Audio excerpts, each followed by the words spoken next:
Okay, so of course this is our last week of regular classes, our last two stories that we read. So that means next week, of course, is our final exam, right? So we just have the exam on Tuesdays, no Thursday. Actually, I leave for Australia on Thursday, so definitely no class on Thursday. So here, as I promised, here are the final exam guidelines. Right, you'll see in terms of the essay style and everything, they're the same as the midterm, but of course the questions here are different, right? So we'll go over those in just a moment.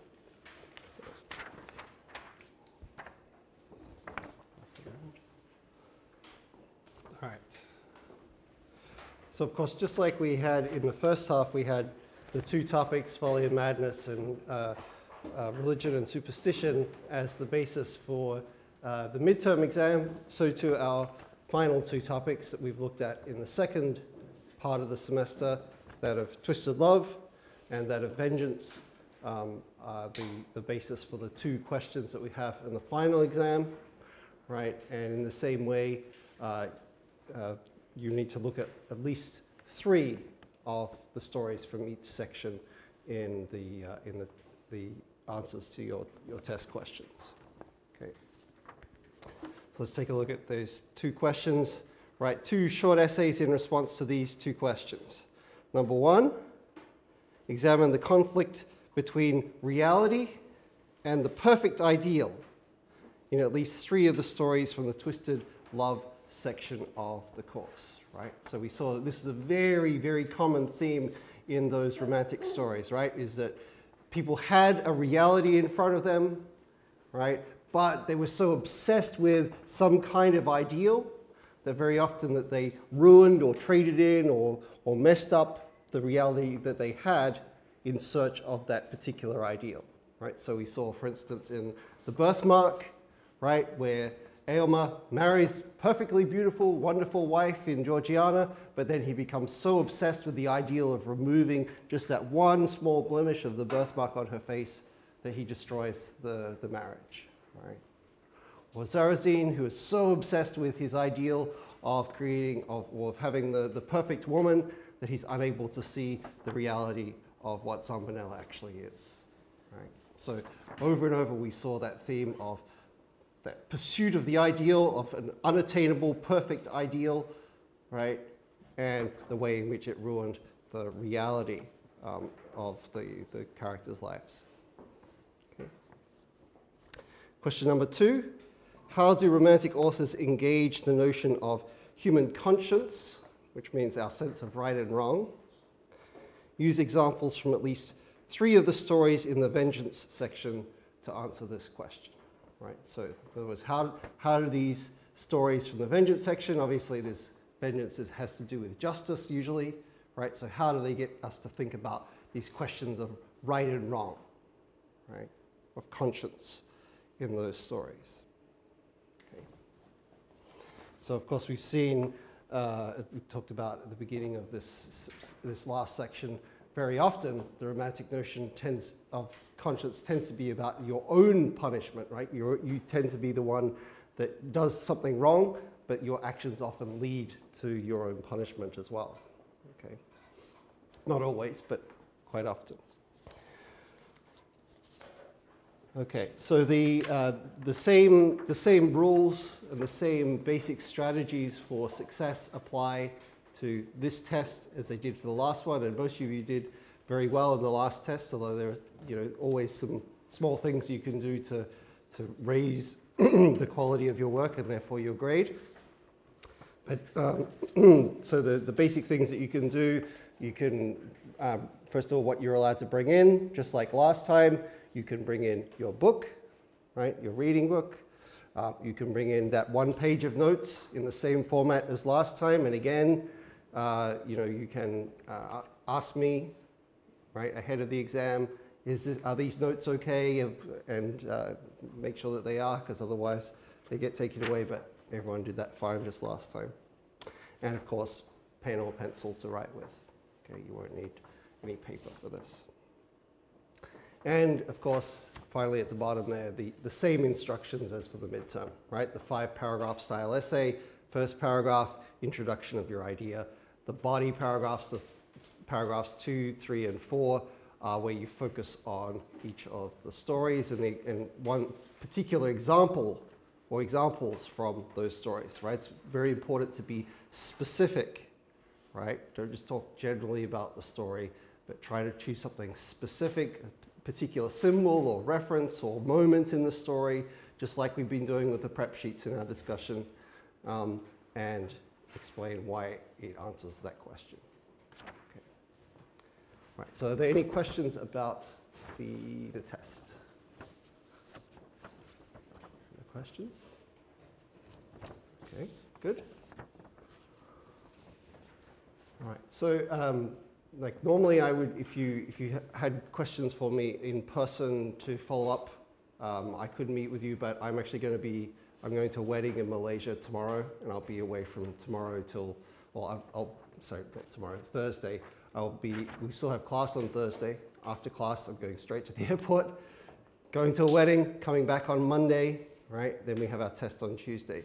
So I will still have my laptop with me, so if I'm not in an aeroplane, or if I'm not in a wedding, or I'm not, in a reception or something, I can check my email and I will respond as quickly as I can to any requests that you have, questions that you have. So use email to contact me for any questions.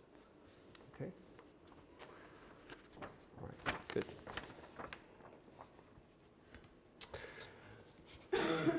Okay, so for today, we have, of course, our story is Pushkin's The Queen of Spades.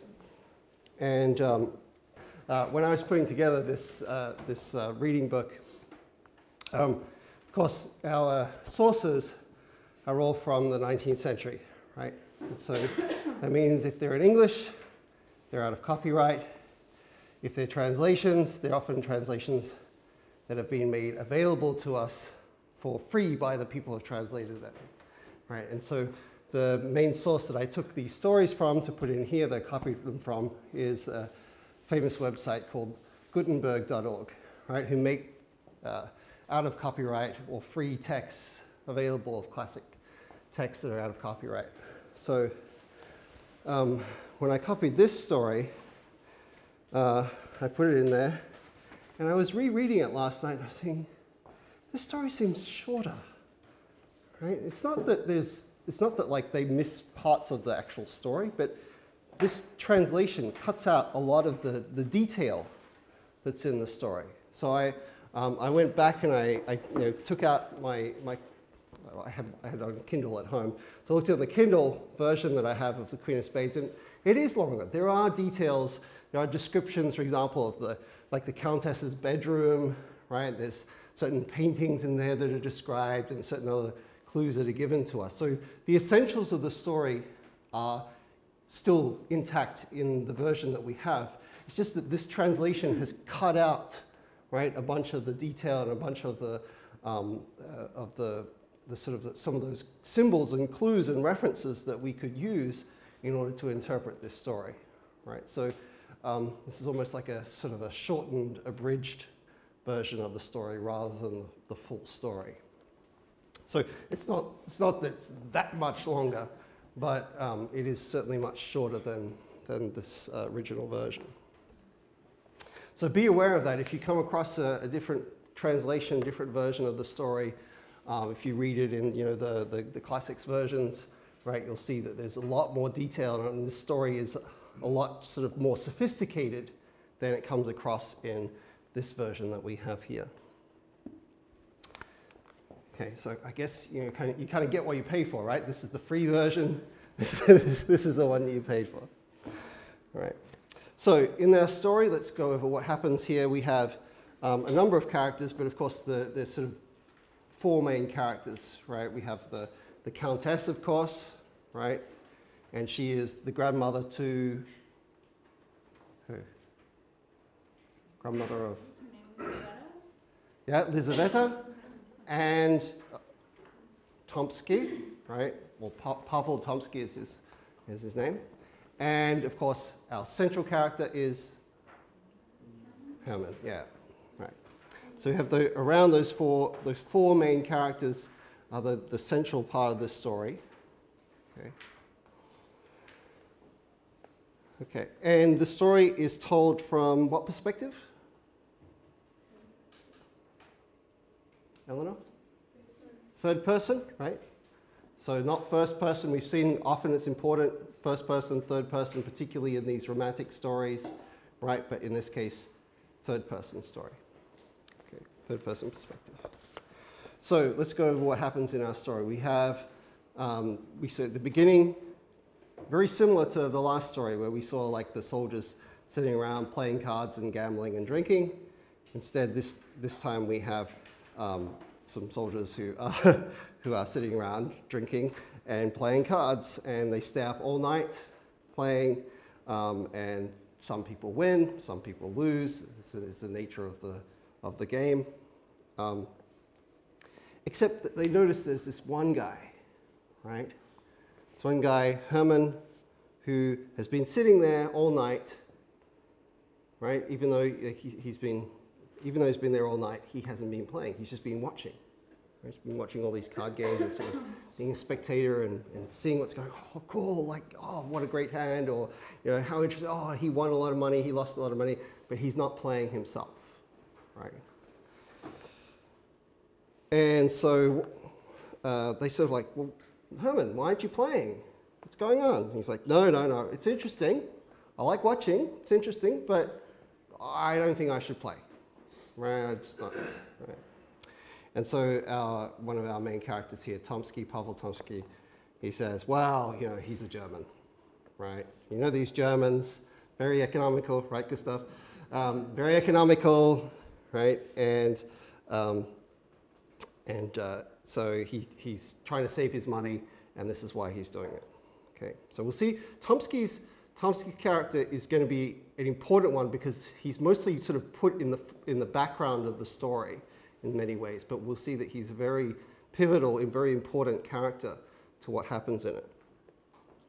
And then Tomsky says, well, you know, I can understand why Herman doesn't do it. You know, he's just one of those crazy Germans who's wanting to save his money, but I don't understand why my grandmother doesn't gamble, right? And they're like, your grandmother? Why would your grandmother gamble? And, right? You know, of course, he's deliberately, like, trying to arouse their curiosity. And he's like, well, you know, back in the day, right? Back in the day, wow, she was really beautiful, and she was really into cards, and she went out and she socialized a lot, and then one night she went and played cards with a bunch of people in Paris, and you know, she lost a lot of money. Her husband was like, I'm not paying your debts.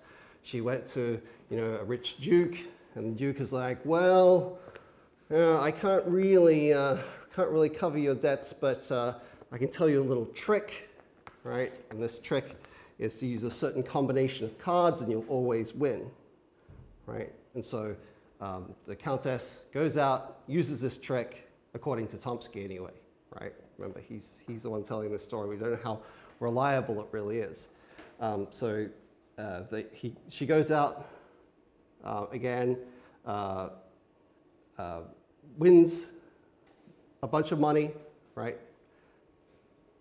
Strangely enough, from the same guy that she asked the money from in the first place. And they're all like, wow, you know, maybe it was a trick, maybe the cards were marked, maybe she cheated, maybe all these things. No. It's a real trick, right? Really, it works.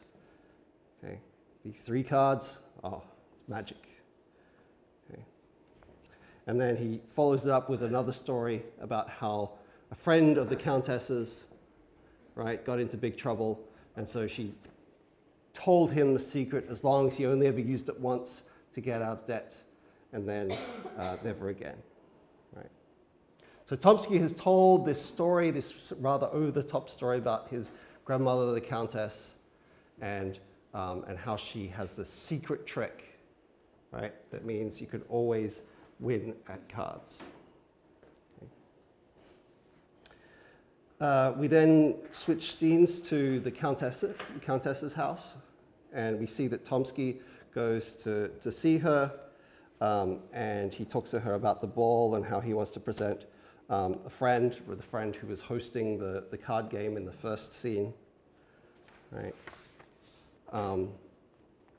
And we also learn about Tomsky's sister, Lizaveta, who has developed a secret crush on a young officer who's been hanging around by her window, right? Which is not creepy at all. He has been coming there every day, and of course, this young officer is Herman, right? Okay. So, of course, she is looking to meet this guy, to meet Herman, and at the same time, Herman is thinking, oh, well, if I can pretend to be in love with Lizaveta, I can get into the Countess's house and access to her, and I can make her tell me what her secret is with the cards. Okay. So he drops a note, gives her a note, right, that he doesn't even write himself. He just copies out like a love letter from a German novel that he'd read. This is actually a common scheme in a lot of romantic novels, is that like you have these villainous heroes who pretend to be great lovers, but really they just copy their notes from novels that they read. Right? And so he then later receives a reply, though we don't really know if it's from her or not, but he receives a reply saying, like, sneak into the house, right? Hide yourself in the Countess's bedroom, and I will meet you there, right? I'll see you after I get back from the ball. Okay. So Herman goes into the house, hides himself in the Countess's bedroom. She gets all changed and ready for bed. Her servants leave, and he then reveals himself and says, "You don't know me. You don't know me, but you know that trick that you have about how you can win with any 3 cards? Why don't you tell me what it is?" This is a very bad strategy, right? But nonetheless, this is what he does. And the Countess says, "Well, she's like, that wasn't real, right? That was just a joke, right? That didn't like really happen. It was just a made-up story." And he's like, "You're lying. It must be real, right?" And he takes out his gun, right? And he's like, "You will tell me what the trick is. You'll tell me, won't you?" And he looks, "Oh, wait a minute. She's died. She's died of fright." It's like, oh, this is not good. So we see that Lizaveta returns home from the ball. It's late at night, and she's like, "Oh, I hope he's there. I hope the young officer is in my bedroom." And we find that she has talked with her brother about this guy, right? And Tomsky seems to have a lot more knowledge of what's going on even than she does, right? He's like, "Wow, you better watch out for that guy Herman, right? He's a wild man, right? He's a crazy romantic character. He's like Napoleon. He's like Mephistopheles, right?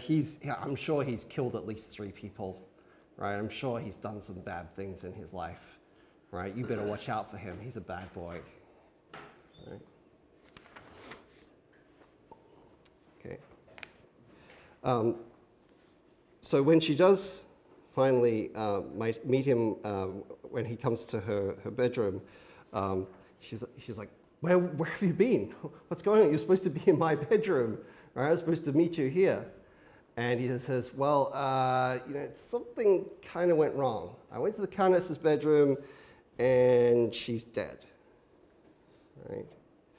And he's like, "Well, it's not my fault. Like, like the pistol I have isn't even loaded. Like, I didn't mean to kill her. She's old, right?"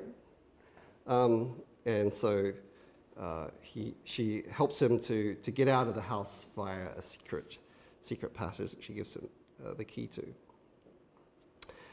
We then see that the Countess, who was already pretty old, she was in her 80s, The fact that she died was a surprise to no one, right? She was very old already. So her funeral is held, and of course, Herman goes to the funeral, and as he's looking over the coffin, he's like, did she just wink at me? Did that old woman just, did she make a face at me? Did she wink at me? Right? And of course, he's all freaked out by this.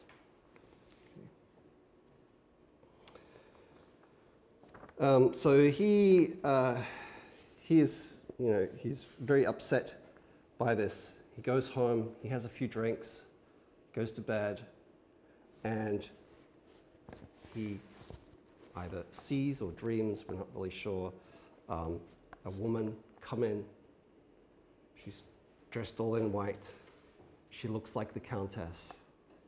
And she says, well, I've been sent back from the dead to tell you the secret that you wanted to know, right? If you play these cards, right, in this way, then you will always win, right? You have to play a 3, as she puts it in this sort of the slang of cards, a tray, 3. You have to play a 3, then come back 24 hours, play a 7, come back in 24 hours, play an ace, and you'll always win. Right. So he's like, all right, now I have the secret. So we're now told the final section of the story. We are told about like a new card game that opens in town. And of course, Herman goes there, goes to the card game, and he just sort of casually walks in. He's like, I'm going to bet 40,000 rubles, right? A lot of money, tons of money. You're like, how much? I can't quite read what you've written. How much you're betting? 40,000 rubles. Yeah. They're like, well, you can bet as much as you like, but you need to show me that you have the money. So he shows him his bank account, shows him like that he has the money. They're like, all right, you can gamble. He plays the 3. He wins. Takes his money. Remember, it said he's supposed to wait 24 hours between each time he plays. Takes the money, comes back the next night, plays the 7. He wins. Comes back the next night, and remember, he's all very casual, and he's like, I know this system works. All very casual. Comes back the next night, and he thinks he's played the ace, but instead he's played Queen of Spades, right? And he loses, and as he loses, he looks down at the card and he thinks, is that Queen of Spades winking at me, just like the Countess, the body of the Countess had done, right? And so we see that he goes crazy, and he's locked up in a loony bin, in an asylum, where he keeps on repeating the sequence of cards that he thought he was supposed to play, right? 3, 7, ace. Oh, no, 3, 7, queen. Oh, no, right? And so he keeps on going over this over and over again in his head. Okay.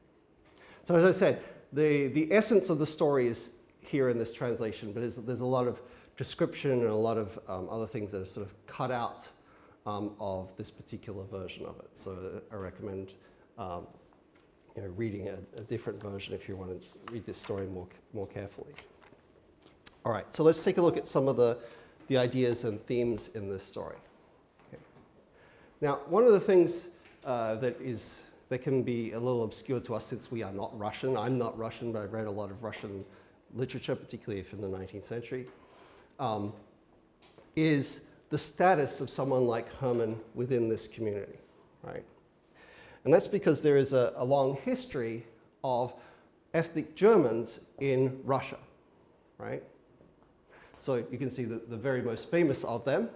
This is Catherine the Great, who was the Empress of Russia during the 18th century, right? So she was of German descent, right? Of German background. And there, I think, traditionally has been like quite a large minority. I think the survey I looked at online said in about 1989 there were about 2 million ethnic Germans living in Russia, right, in that time. So, I mean, you know, Russia has many, many more people than that, but still it was a large part of the large minority of Germans living in Russia. And also they tended to be quite successful, right? Successful in business, quite successful in the army. We can see that Hermann is, you know, he's an officer in the army. And also another thing about them is that, like, today most of those people of German background have been sort of integrated into Russian society. They speak Russian. They see themselves as mostly being, you know, culturally Russian, right? Whereas in the 19th century period when Pushkin is writing this story, these Germans, they tend to not be as integrated into Russian society, right? Many of them still mostly speak German. They see themselves as a separate sort of ethnic group, as a, you know, separate from Russian society, and as having a sort of a different background, different culture, and so they hold themselves somewhat separate to the rest of the Russians that are in the story and of Russian society. Okay, so it's very important for us to understand, like, that this guy Hermann is not just like the same as, say, Tomsky or any of the other characters in the story. He is seen as a little bit of an outsider, right? He's a German. He's not a Russian, right? And this is marked both by his name and by some of the comments that particularly Tomsky makes about him along the way, right? So we see the first thing that Tomsky says about him is sort of like, you know, kind of a put down. He says, oh, Hermann is a German, therefore economical. That explains it, right? So he uses this stereotype, right, of this German character to explain Hermann's behavior, but he does it in a way that isn't just explanation, right? He's deliberately trying to lower his value and to put him down in front of his friends, right? And then, of course, later on we see him compared to, you know, Napoleon and Mephistopheles and so on. And again, he sort of like sets him up as being that other stereotype that we've seen from this type of the romantic German, right? Okay.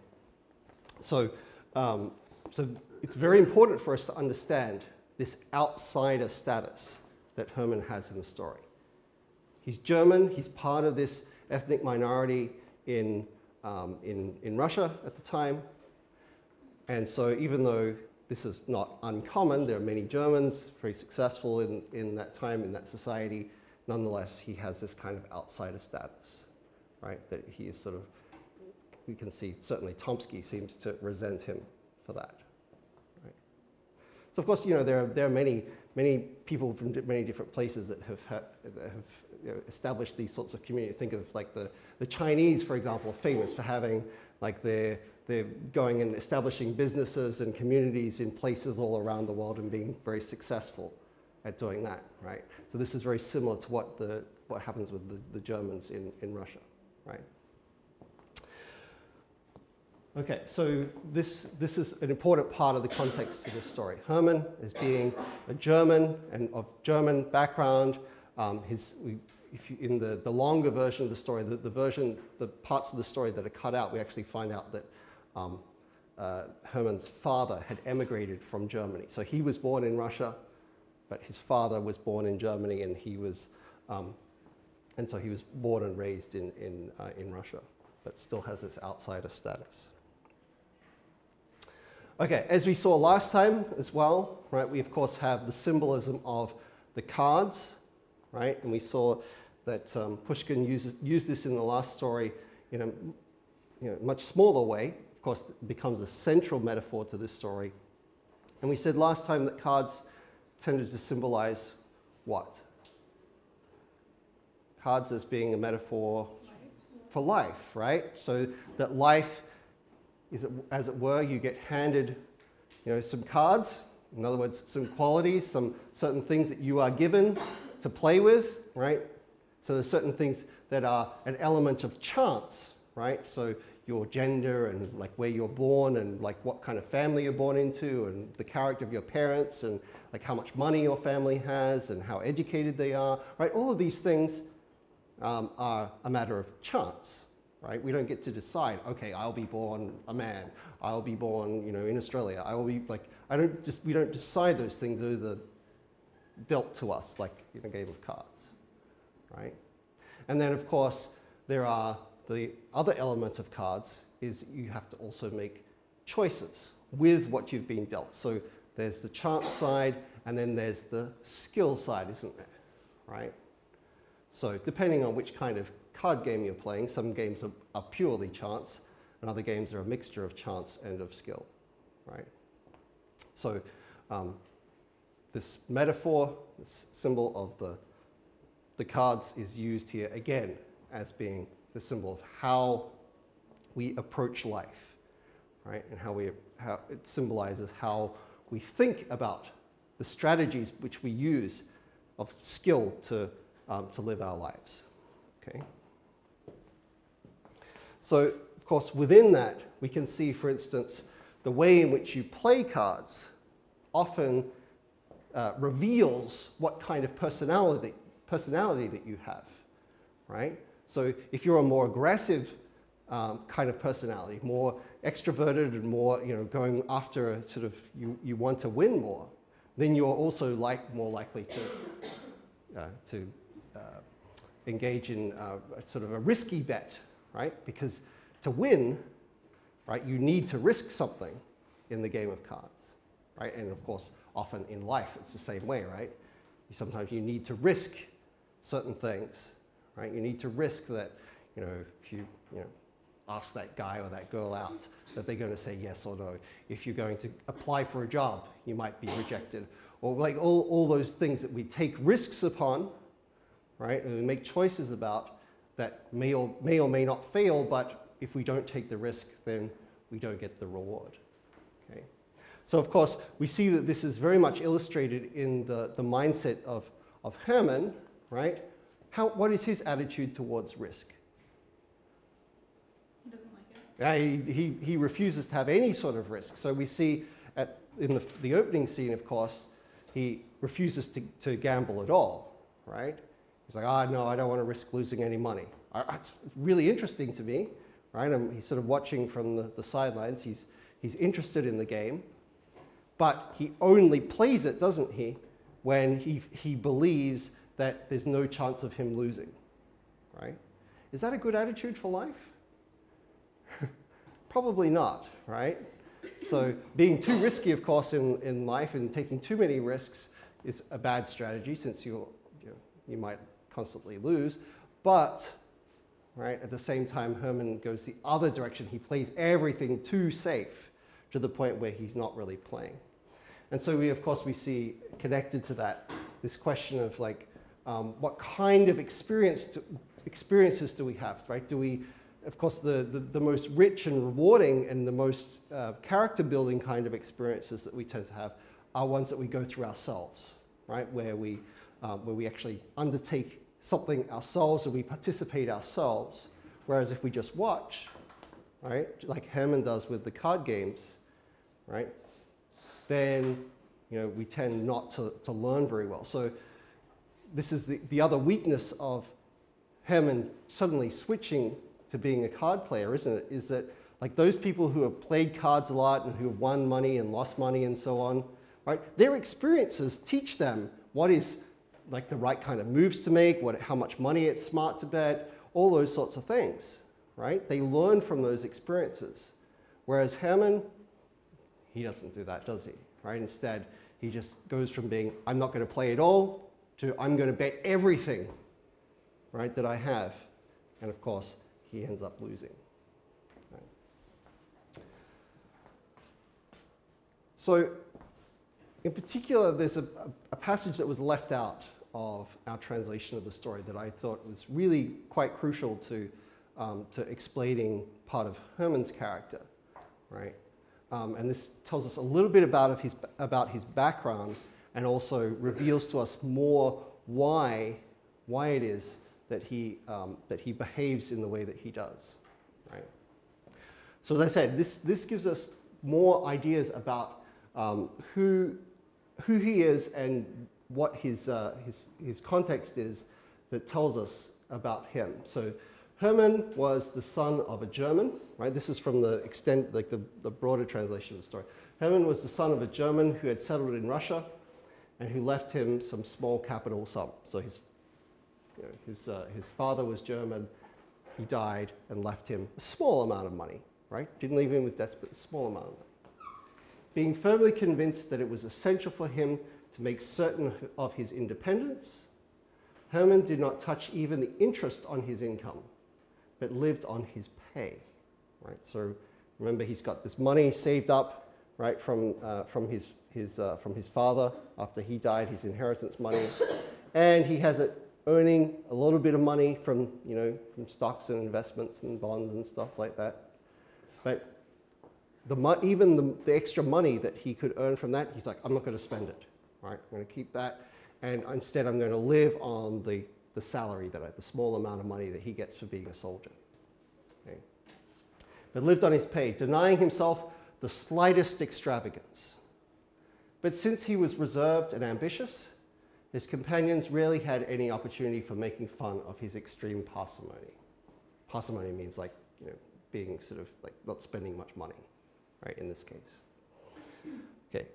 He had strong passions and an ardent imagination, but strength of character preserved him from the customary mistakes of youth. Thus, for instance, though a gambler at heart, right, so he wants to gamble, right?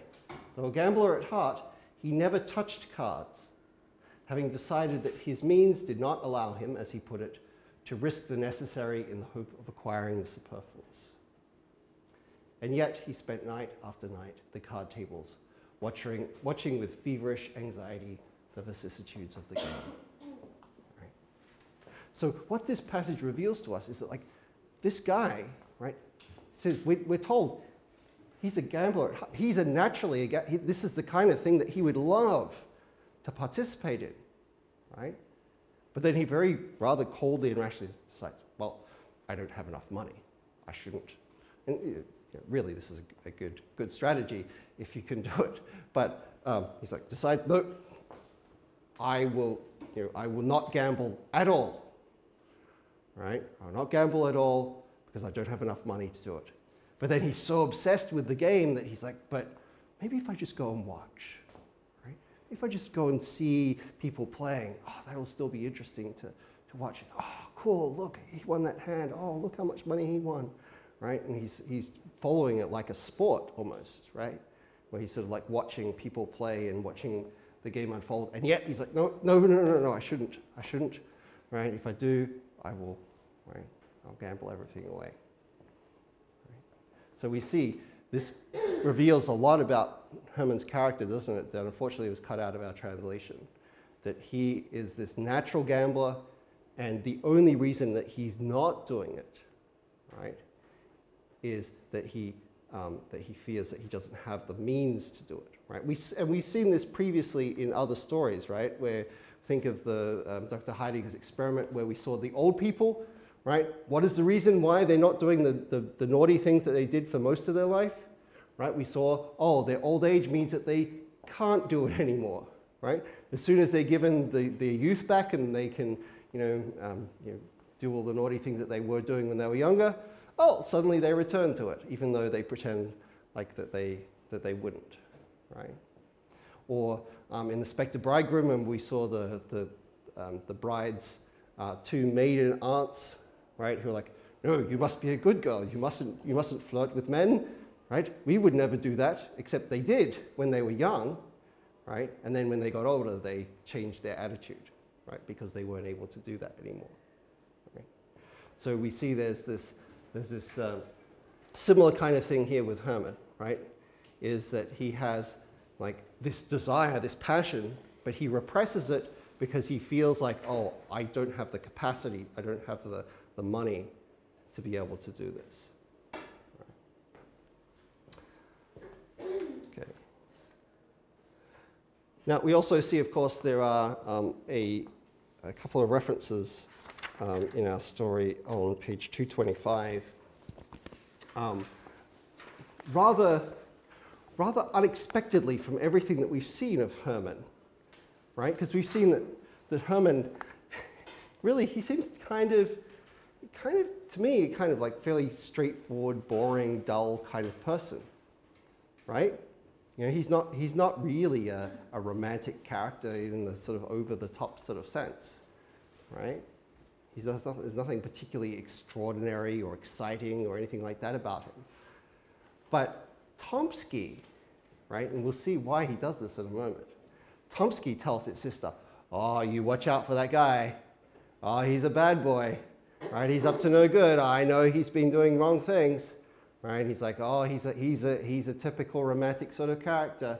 And he compares him, of course, to Napoleon and also to Mephistopheles, right? Now, we've talked about Napoleon before as being a sort of ambiguous figure for the Romantics, right?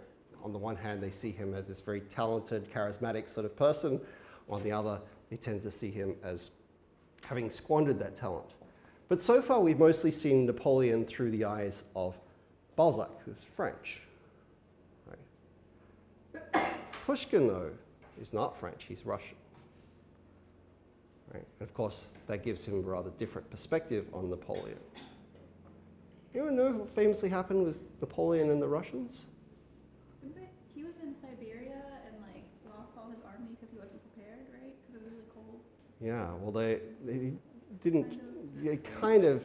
It was more that he did win. He did beat the Russians, right? And his generals come to him and say, "Hooray, we've won!" Right? And he's like, "Yeah, we won, and I lost half my army in doing it, right? Because of the very cold Russian winter, right? It was partly what beat them." So, is a Russian like Pushkin going to have the same sort of feelings towards Napoleon as a Frenchman like Balzac? Even though Balzac is quite conservative in some ways. He's not, is he? Right? Pushkin is going to see Napoleon in a rather more negative light. Right? Balzac tends to see him in an ambiguous light. Good side, bad side. Right? Whereas someone like Pushkin, yeah, he can certainly see that there is this sort of talented side to Napoleon, but he's going to see him in a much more negative light. And on top of that, right, the Russian state in which Pushkin is living is still very much, as we can see from the Countess, still very much one in which the aristocracy, right, is still very much in charge, right? Whereas in the France of Balzac's time, right, which is the same time period, but the aristocracy there, their power is kind of weak, right? They're on the decline, they're on the way out. Whereas in Russia, in Pushkin's time, the aristocracy still firmly in charge, right? So of course, the aristocracy doesn't even get overthrown in Russia until the Russian Revolution of 1917. So almost 100 years after this story. So the aristocratic mindset and the aristocratic way of seeing things is still very strong in Russia. And in many ways, one way of reading this story, in fact, is to see the Countess and, well, at least the imaginary version of the Countess that tells him the fake version of the cards as being a kind of revenge, right, of old Russia, old aristocratic order upon this, sort of presumptuous new order that is represented by Napoleon and somehow by him in Tomsky's mind. And of course, the other reference there, of course, is to Mephistopheles. Who's Mephistopheles? Gustav will know. The person from Goethe's Faust. Right? Goethe's Faust, who is the devil. Right, he represents the devil in Goethe's Faust, or in most versions of Faust, right? So you can see him here in this painting. Of course, here is Faust, right? He's wearing like the black robes of a scholar, and he has a big book in front of him. And then we see the figure of Mephistopheles, who's looking very devilish and very sort of, dandyish as well, I guess. And he is like making his bet with him. So he's sort of like, yeah, this guy Herman, oh, I'm sure he's committed at least 3 bad crimes, at least 3 terrible things that he's done in his life. He has this black soul. He's made deals with the devil, right? He's a representative of this new order who would take down the aristocracy like Napoleon did, right? Who would conquer Russia, right? Who would do all these things that would be against us, right? And so he characterizes him in this rather unrealistic sort of way.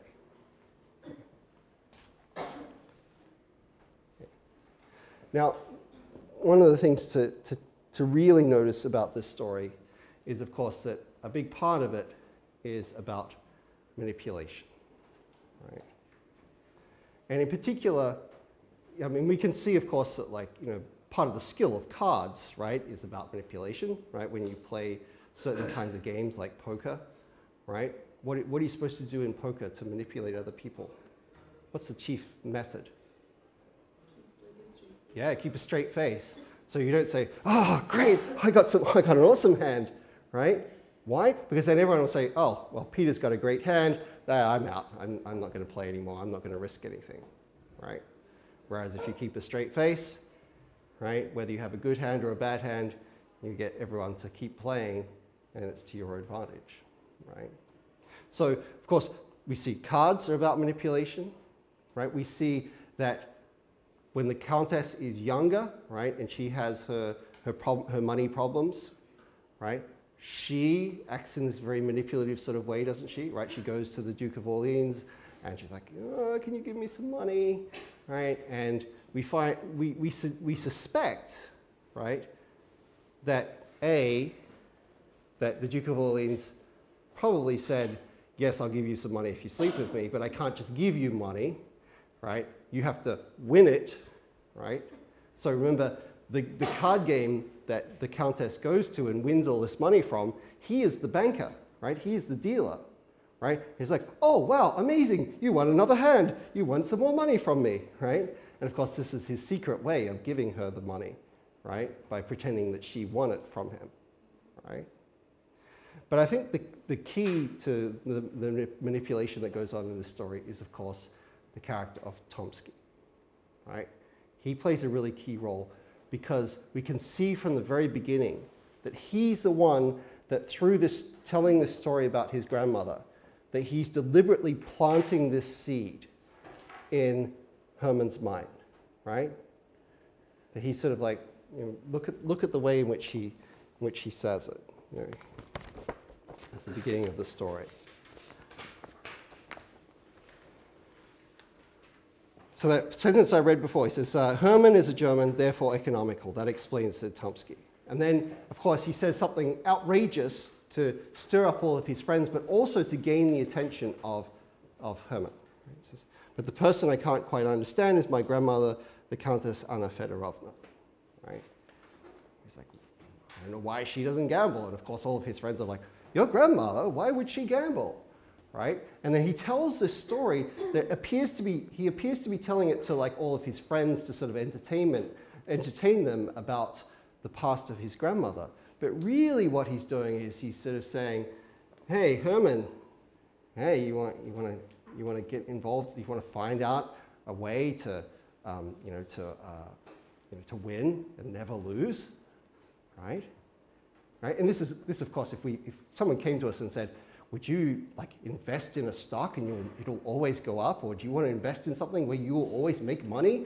And we would be like, that sounds very dodgy. That sounds like you're participating in some kind of scam, right?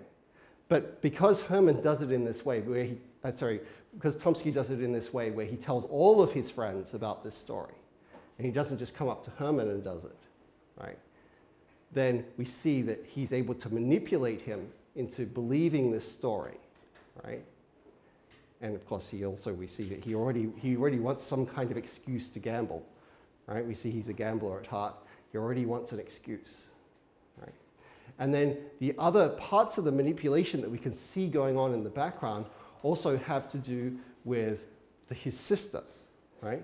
Because remember, we see that first of all, there's the note to his sister, which is probably from Herman, right? But then the note that Herman gets back, right? He doesn't know whether that's really from Lizaveta, does he? Right? And it seems quite possible that the note that Herman gets in return is from Tomsky, right? It's actually from the brother, right? Especially because at the ball, Chomsky sort of, like when he talks to his sister, he seems to have been manipulating things behind the scenes. He's like, oh yeah, I know what's going on between you two, right? I know about this guy that you've been seeing and that you're interested in, right? So all the way behind these scenes, right, there seems to be this guy Chomsky is out to manipulate. First of all, planting this idea in Herman's mind, getting him to creep into the Countess's bedroom, right? And of course, you know, we already know that Herman himself is being manipulative because he's sort of pretending to be in love with Lizaveta when we can see that all he's really interested in is getting into to access to the Countess. Right? So there's all these manipulations that are going on, right? These people double-crossing each other and trying to get each other to do certain things, right, for their own ends. Okay. So yeah, so this is a very important sort of part of the background because Pushkin doesn't foreground this. He doesn't say, oh, well, and Chomsky told this story so he could trick Herman. Oh, the note wasn't really from Lizaveta, it was actually from Chomsky. Oh, Chomsky was planning this all along. He doesn't tell us any of those things explicitly, right? It's all hinted at below the surface of the story. And we're left wondering, what's really going on here? Because clearly, from the outset, Chomsky doesn't like Herman, right? He clearly has some sort of, you know, prejudice against him. He doesn't like him, right? And so it seems that his scheme here is deliberately to try and bring about his downfall, to scheme against him. Okay, so let's turn now to our prep sheets and see what are some of the passages you picked out from this story. Let's see. Justin, why don't you begin today? What did you do? I picked page 228, when he bets on when he thinks he put ace down when it was the queen. It seems as though when he first sees the countess, and she tells him to put the 3, the 7, and then the ace, that he kind of does it too casually. And then the last night he thinks he puts the ace, but it's the queen. And then once the queen winks at him, and then I think that is the point where everything turns for him, and then that's when he turns crazy and then keeps thinking about the countess and what she did to him. Yep. So notice when he puts down his cards, we're told that he doesn't even look at them. He's sort of well, you know, of course I won. I know what are you talking about. And then he looks at this isn't the card I was expecting to get, right? I was expecting to have the ace and not the queen, right? And notice too in these scenes, right, particularly the winking scene with the dead body and the winking scene on the card, right? This is something that we've seen over and over in these stories, isn't it? Where we have characters who believe that they see something, right? Whether it's because they are plagued by a guilty conscience, like in The Telltale Heart. Oh, am I hearing sounds from the floorboards of the beating heart? Of course, there's nothing there. Or in Ligeia, the dead wife coming back, right, into the body of the second wife, right? Or over and over, we keep on seeing these things where characters get so obsessed with something, right? So caught up in something that their imagination overtakes what they're really seeing, right? So we see this again here, don't we? Right, where he believes that he sees this queen winking at him, and of course that doesn't really happen. It's just in his imagination. Okay, Gustav? I took Herman's character in general and several passages where we get some hints how he is. In fact, the first one is I hardly cared on the first page, but I hardly cared to sacrifice the necessaries of life for uncertain superfluities. and then he is economical, as he is described by Tomsky, and so we see one part of his personality, that he's very analytical probably, and but then he and he kind of lacks of emotion. He doesn't manage to. He manages to use Lisa just for his greedy purposes, and when he wins, he doesn't even show any surprise and leaves the table immediately, and it feels a bit as if that is designed as a critique of Pushkin towards this analytical behavior, and that playing cards as taken as a symbol for life is not about economic or analytic purposes, but about risk, of course, and about friendship and company. And I mean, if you're playing cards, you're not playing to win, but to enjoy each other's company. And I think this is something we find in there. Yes. Also, when he gets the magic formula, right? Does Herman still see it as risk to use the magic 3 cards? No. He doesn't, does he? Like it changes. So he almost goes into it with the mindset, oh, now that I'm playing with the magic 3 cards, I'm not gambling anymore, right? It's not risk. I know I'm going to win, right? Play the 3, I win. Play the 7, I win. Yeah, see, no, there's no risk. I'm not gambling, right? Is how he views it. Now, of course, we know that, of course, it was just luck that he won with the 3 and the 7, right? Don't they say that he almost quit his job or something? Yeah, and when he realizes that it's maybe about a company, this could be a one line of interpretation, and then he turns into a romantic. Yep. And you know, of course, we should compare this story as well to the last one, to the shot, right? Where in some ways Silvio is a kind of a similar character to Herman, right? Again, he's an outsider because he's a cultural outsider, right? And he's wanting to change the terms of whether something is because of course if you go into a duel, it's a little more deadly than playing cards, but it's about risk, isn't it? Right? Like what your skill and risk and shooting and so on, right? And he wants to turn it into something where he is absolutely certain to kill his opponent, right? But at the same time, he wants his opponent to have this feeling, oh, I'm risking something, right? I'm going to lose something, right? So that's why, remember, he doesn't shoot the count the first time around because he's like, oh, you're not risking anything. This isn't gambling. This isn't fun. There's no excitement here, right? You don't care if I shoot you or not, right? And that's why he's like, well, let's do this. Let's play this game again, right? And so he treats it kind of like like a card game, that this has to be something at risk in the duel for Silvio to be interested.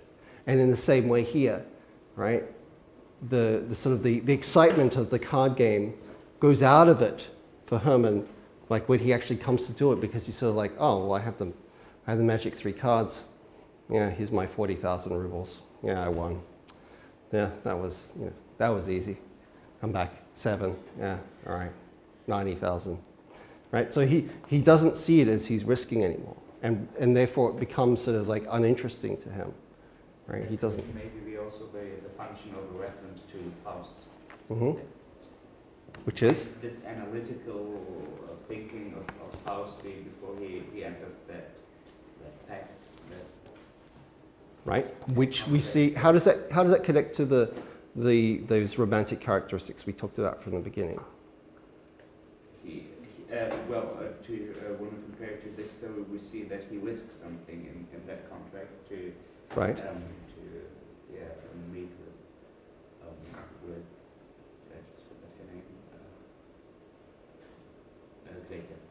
Yeah. But it also has to think about it in those terms of those 3 central ideas of romantic. Maybe it's a good time to return to them. They were 3 central ideas. Number 1, Misfit character. Misfit characters, well, that was number 3, but we'll make it number 1. There's misfit characters, nature, yep, and the emotions. And remember, we saw in particular that critique of the Enlightenment idea of, as Gustav was putting it, of being too analytical, too rational, right? Of thinking that this is all that human beings are these sort of like mathematical, logical sort of machines. And of course, the Romantics say, well, no, we do have like that logical side to us, but you know, logic doesn't make me create a poem, doesn't make me write a story, doesn't make me paint a picture, right? And so the Romantics argue that art comes out of this emotional side to us, which is equally important to us as being human, right? So we see that part of what happens with Herman is that he becomes too analytical about this game of cards, right? And so the excitement of it, right, of course, comes from the risk, right? That's the excitement of the game of cards. So if you know that you're going to lose, or if you know that you're going to win, well, then there's no risk, and there's no more excitement, and there's therefore no emotions that are attached to that, right? So as Gustav said, we see there's a critique in Faust of the overly analytical, rational mind, and of course there's the same thing going on in the Pushkin story, right? Is that we're seeing this critique of thinking too much, thinking in too much of a calculating way causes these kinds of problems. Very, very romantic sort of theme. Okay, Isleta, how about you? I chose a paragraph, like the third paragraph and fourth paragraph on page 224. And that's just when Herman is going outside the Countess's house and kind of creeping around. And especially in the last paragraph, when it says that Herman was doing this because of Tomsky, it kind of shows that like he's become obsessed and Tomsky is like making it so that Herman thinks it was his idea to do this with the cards, and he's like, oh, I'm so clever, I can go and get this, and no one else is doing it, when in reality Tomsky was saying this just so that Herman would go. Yes. And that's part of the manipulation, because Tomsky probably would know that Herman would think it was his idea, which meant that he would go. So I thought that was interesting. Yep.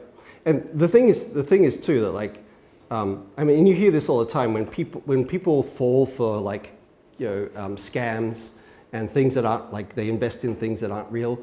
Oftentimes we look at them and say, how could you possibly believe this, right? How could you believe, like, you know, a Nigerian prince just sent me an email today saying I just won $5 million. Wow, I'm going to quit my job and, you know, I'm going to be rich, right? You say, Peter, wait a minute. There might be a few details in here that, you know, that might be worth considering before you do anything crazy like that, right?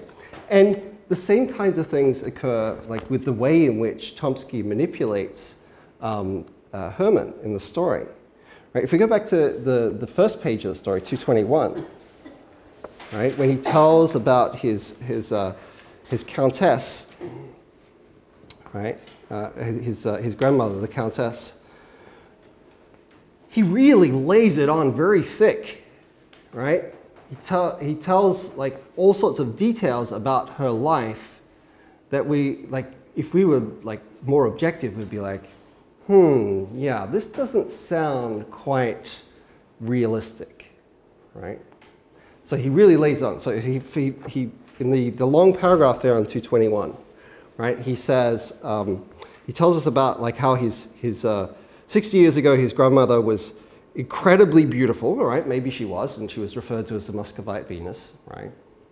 But then he talks about her husband, right?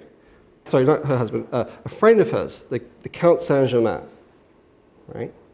Now this is the part that is totally unrealistic, right? It says, the Count Saint-Germain, you may have heard of him, as many wonderful stories have been told about him. He is said to have discovered the elixir of life. Does that exist? In addition, since he discovered the elixir of life, also the Philosopher's Stone and many other equally marvelous things, right? So he's sort of like, oh yeah, Count Saint-Germain, yeah, in fact, he found the elixir of life, and he invented a perpetual motion machine, and you know, he created a spaceship, and like, of course, all these things are nonsense, right? These are all myths. They don't really exist. And so like the way in which he tells this story is so provocatively over the top that only someone who was sort of as gullible or who was looking for an excuse, like Herman, could possibly have believed it, right? So he really, really lays it on to try. So all of his friends don't really believe this story. They say, oh, that's an amusing story. But Herman, he's like, really? Oh, there's a magic trick that you can learn to always win at cards? Why doesn't anyone else know about this? It's amazing, right? So, of course, you can see it's a lie of manipulation. Okay, Haeyoung, how about you?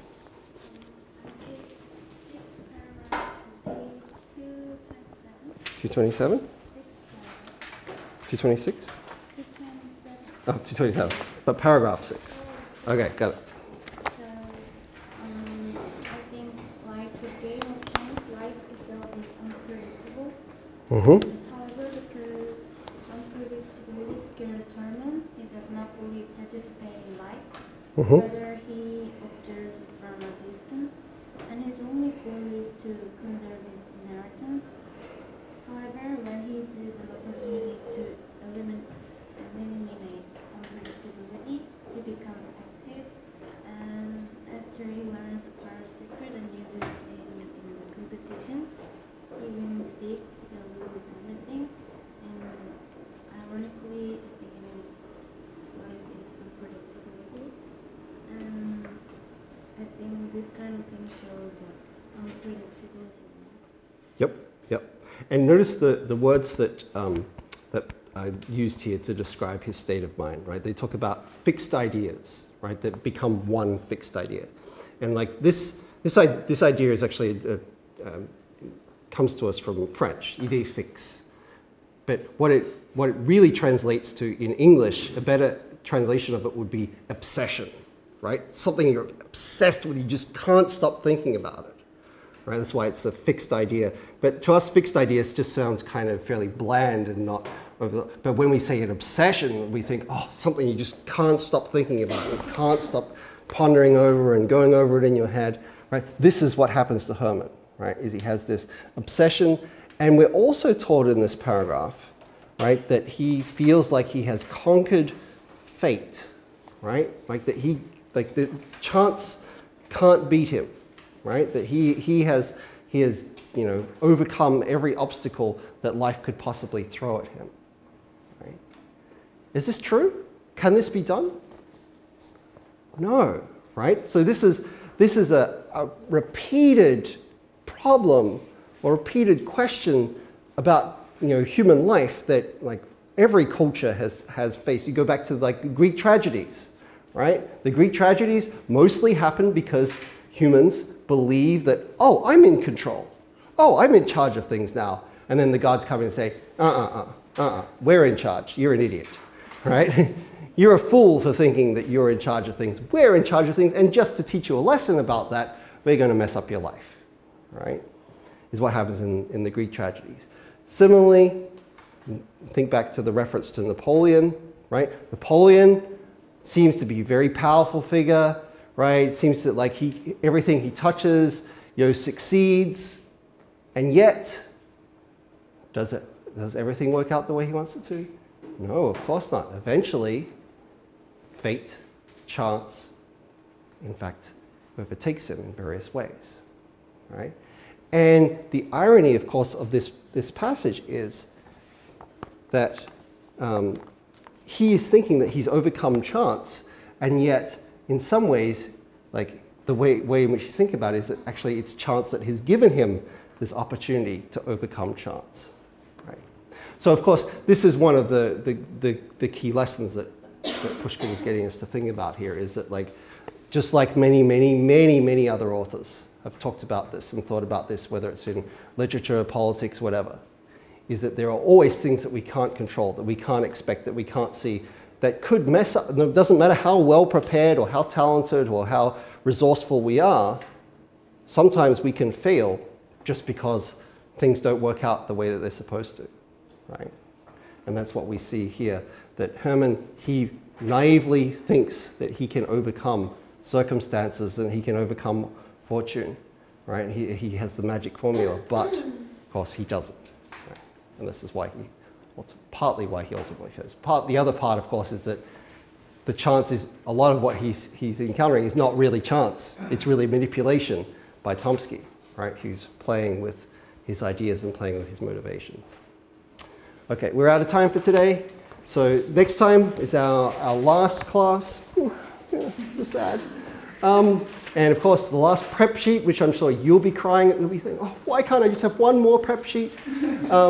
So next time, our last story, and of course, we began with Edgar Allan Poe, and we'll finish with Edgar Allan Poe with a story called William Wilson about doubles, right?